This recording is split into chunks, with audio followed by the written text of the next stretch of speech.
I'm joined in studio by Gerry Hussey, sports psychologist and performance consultant, Maurice Nelligan, consultant orthopaedic surgeon at the Beacon Hospital, and Peter Smyth, the Leinster Rugby Academy Manager, to talk about this. You're all very welcome to the programme. You're all involved in Rugby Generation X, which is happening in the Aviva on the 27th of August. The idea being to portray rugby as a sport that's good for young people. I suppose we should talk to you, Gerry, first of all, in terms of what are the benefits if you survive uninjured, intact? What are the benefits?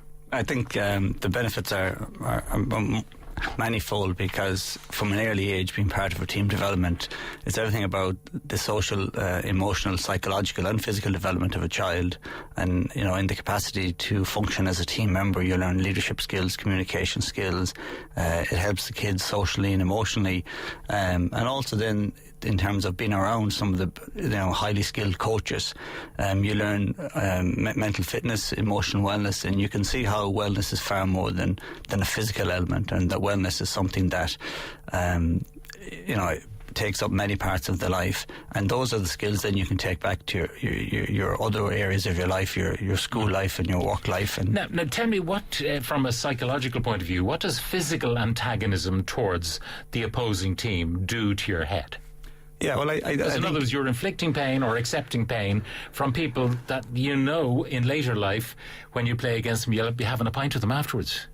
Yeah, absolutely, and I think having been involved in many combat sports, the intention really, despite what people think, is never to injure or hurt people. That's never, and that's why players spend so long with technical coaches trying to become as technically efficient at the game as possible.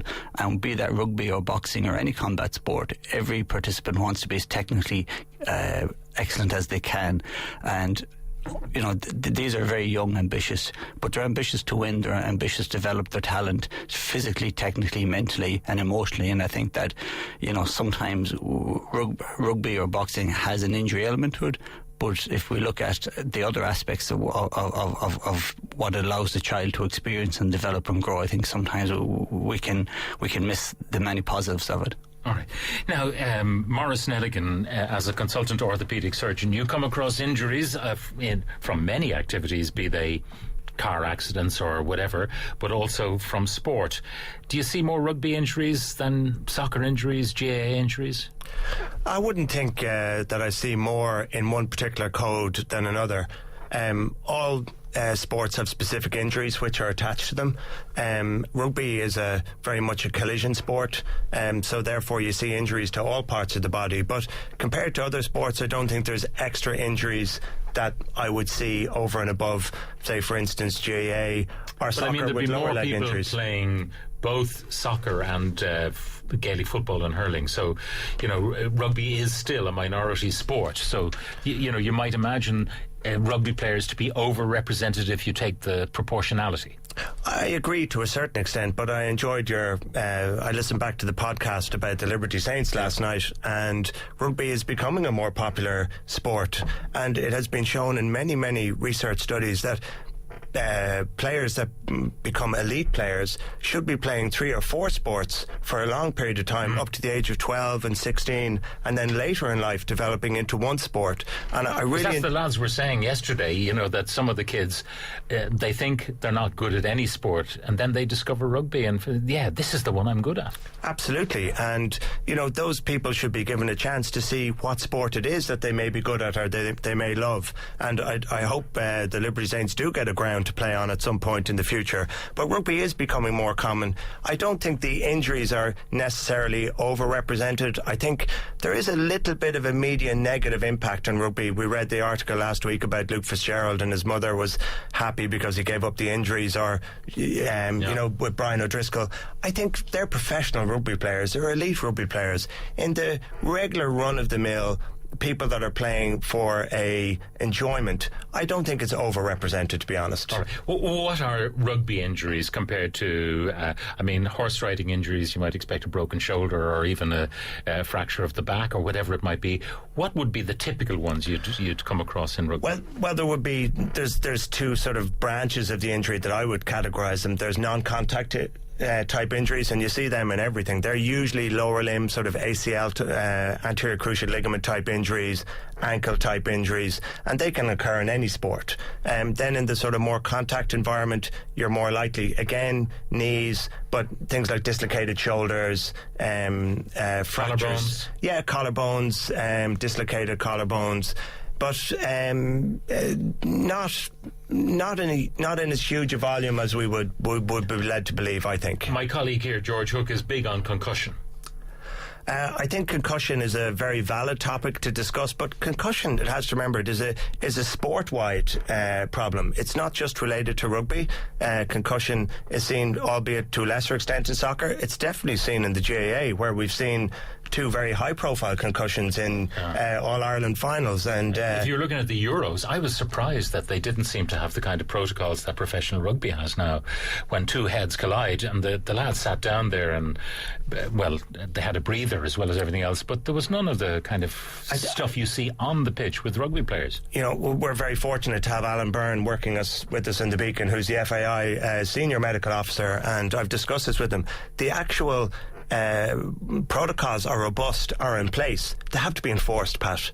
That's the problem. They're not enforced, or there's a variability in enforcement, and I think that's something that this course or this discussion will really delve into to help parents, because they can educate themselves and trainers can educate themselves as to, well, this isn't right. I need to take a role in pulling my child back or taking care of my child, rather than passing the responsibility to some other people. Okay, now Peter Smyth is here from the Leinster Rugby Academy, the manager of the academy. You often overhear mothers saying, I'm not letting my child play rugby, you know, even though the kid wants to play rugby madly because all his mates are playing. What would you say to that mother?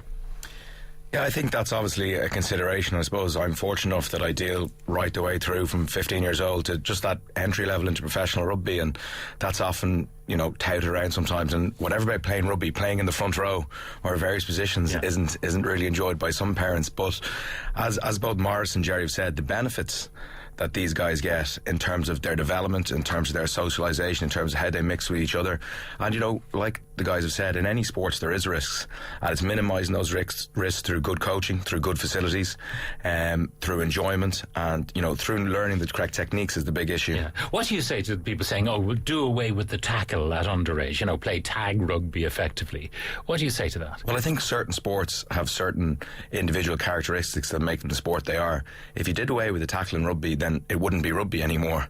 So the tackle is an intricate part of it, and the thing about the tackle is teaching the correct technique, teaching the correct feet position, shoulder position, head position, all those types of things, because it is intrinsic in rugby, and it is what the majority of rugby players love about the game, that contact aspect.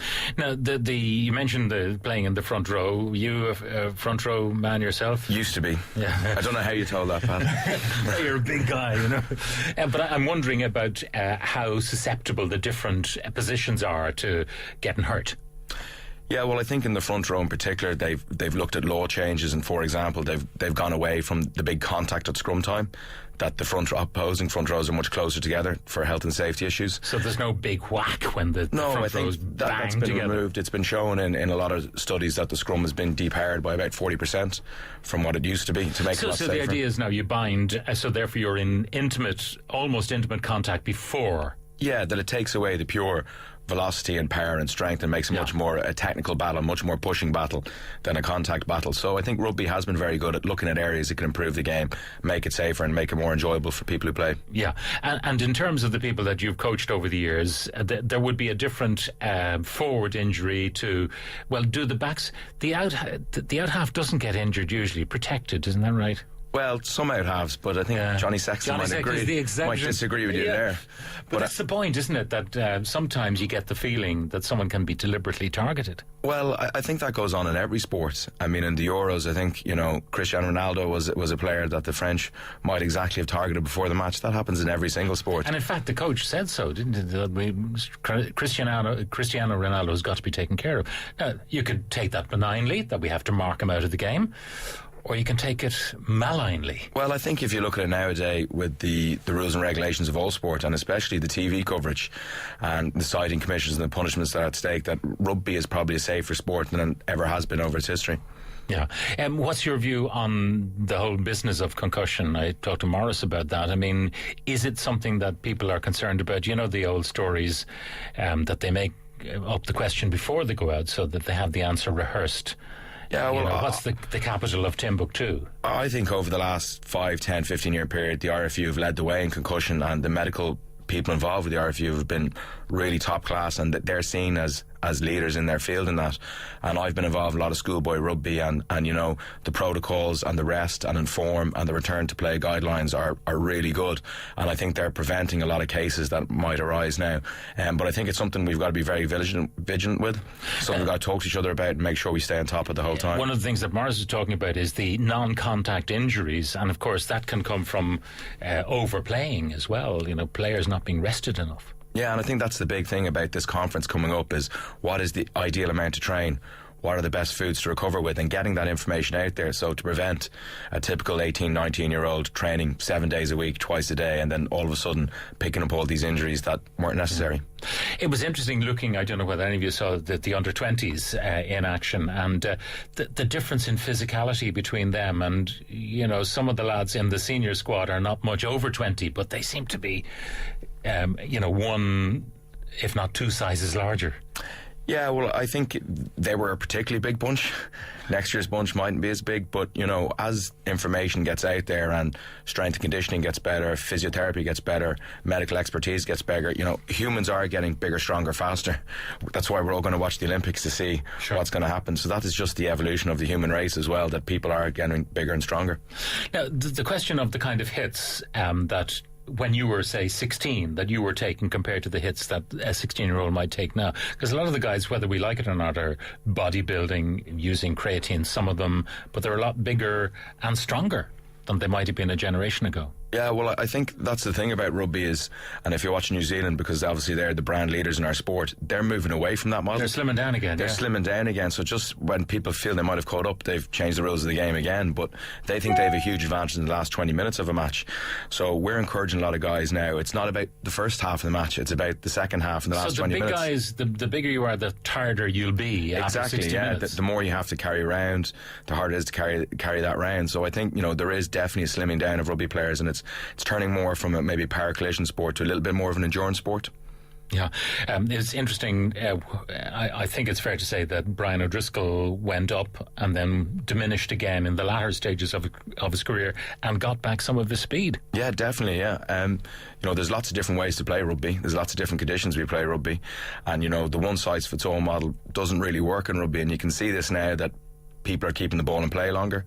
They're running faster, they're running for longer. And, of course, the heavier and the bigger you are, the harder it is to do that. Yeah. In terms of recommending to people that they play, you've been talking about the joys of a team sport, and you know the benefit it gives in later life. Some people would say it's not about the Liberty Saints, it's about Blackrock and St Mary's and the job you might get after you finished playing your rugby.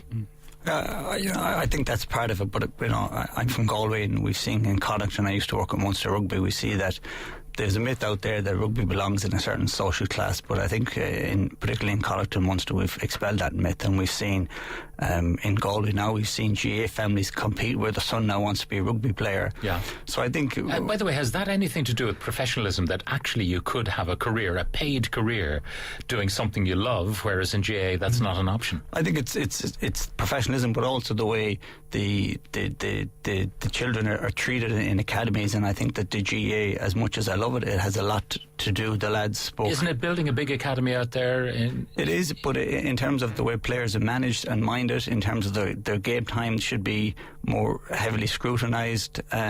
So I think in some ways rugby has led the way in terms of how players should be managed and developed, and how their loading should be measured, and their academy systems have been really ahead of what most GA is. But in terms of the question about the jobs, I think maybe the jobs come because of the skills that players develop by being part of a high performance leadership, and learning to work as a multidisciplinary team, learning to give feedback, take feedback, learning to be a peer coach or a mentor. And I think that in all professional rugby's now, as you move through your career, you take on many different roles around leadership and mentoring. Yeah, it might be worth asking the question about referees. I mean, no matter how ludicrous the referee's decision will be, the lads just suck it up, don't they? I think the values of rugby have been enshrined over more than a century now, and of course the Nigel Owens famous "This is not soccer, lads" comment is kind of very prevalent. But no, the referee is the ultimate arbiter of any game and has to be respected, and that is respected throughout any code or any level of rugby. So it means when you go into the world of work later on and you've a boss who's an asshole, that you've learned through rugby that sometimes refs and bosses make mistakes. Maurice? I think that may happen. All right, you want to keep it under your hat. One interesting thing that I've noted is that there's sort of lots of people think that my Johnny is going to be the best player and whatever. The statistics are frightening. Tell me.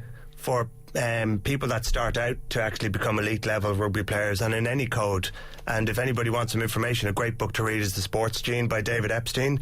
And I mean, it's 0.001% of children will come through hockey or ice hockey or football and actually make it to the major leagues. And if they do, they'll only play once or twice. So it's important that kids enjoy it and are seen to enjoy it and have fun with their parents, and that we all enjoy it and don't get too serious about it. I think that's very, very important, that you're proud of your children and that they engage and that you all have fun around it. I think that's important. Sometimes the parents do take it rather too seriously. Have you come across that the parents need the psychological help, not the child? Absolutely, and sometimes it's a parent trying to live their rugby dream through their child, and sometimes it's a parent trying their best to give what they see as a gifted child every opportunity, but by trying to develop a gift, you almost forgotten to develop the child, and the child is still a child, and the child, although they may look like they're physically or technically gifted, a gift that you have at 14, 15 years old can sometimes not quite, and doesn't always become the gift that you think it's going to be. And I think, no matter how gifted you think he may be at a sport, I think it's more important that you raise your child all the time, because he's more than just an athlete. Yeah. And Peter, those going through the Leinster Academy, I don't know, your intake, obviously there's a very high bar to get in the first place, but how many of them would get on to the senior team and eventually maybe even get a cap? Yeah, well, there's 20 in the Leinster Academy at the moment, so we'd have 3 years made up of between 7 and 8, 6 to 8, depending on the numbers. And the vast majority, do go on to play professional rugby. Some mightn't be in Leinster. There's lots of Leinster players who recently won Pro 12 playing for Connacht against Leinster. Yeah. So that must hurt. No, not really. From the point of view of it, once you got over the initial disappointment, it was great to see another Irish team perform so well. And I was actually on holidays in Galway over the summer, and I went through Ayr Square actually when they were doing the victory parade, and it was great to see so many Connacht supporters happy. And did they spot you? Did they slag you? No, I kept the head in. But interestingly enough, my old boss in Blackrock College, Alan McGinty's son, was playing 10 for Connacht that day, so there was a lot of links between the two provinces. But the hope is the vast majority will progress to professional rugby, but even those who don't, as Gerry said, the skills they learn in that period you do carry with you for a long, long time. And the one thing we found recently is that employers are looking for those skills: teamwork, leadership, managing problems, and the big one out there as well is that we're emphasising on is dealing with adversity. Maurice has spoken about the injuries, non-selections, as we know, are parts of modern day life in every walk of life, so dealing with those kind of issues. So yeah, I think that's very important. Dealing with you get the call, you're not in the team today. Yeah, not even travelling. And if it happened to one of the best players this country's ever produced in the Lions in 2013, it can happen to a 15, 16 or 17-year-old boy quite quickly as well. All right, well look, it's all going to happen on the 27th of August in the Aviva Stadium, Rugby Generation X, and 3 of the people who'll be there are Gerry Hussey, Maurice Nelligan and Peter Smyth. And gentlemen, thank you very much for joining us on the programme today.